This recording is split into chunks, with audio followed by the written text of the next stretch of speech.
Hello বন্ধুরা, আজকে তোমাদের সাথে একটা আমি রেসিপি শেয়ার করব।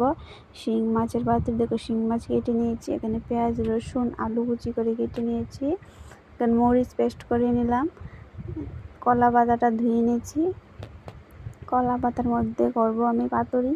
তো এখানে সবগুলো নিয়ে নিয়েছি।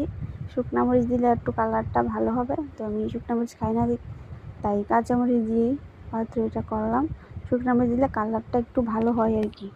তাই সবগুলি ভালোভাবে মেখে নেবে। আমি এর মধ্যে একটু হলুদ, একটু সর্ষের তেলও দিয়েছি, এখানে দেখানো হয়নি কারণ আমার ফোন ধরার মতো কেউ নেই।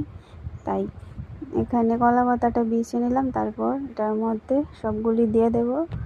আমরা দেখো, খেতে কিন্তু খুব টেস্টি। যারা খাওনি তাই শিং মাছের পাতুরি খেয়ে দেখবে, খুব স্বাদ হয়।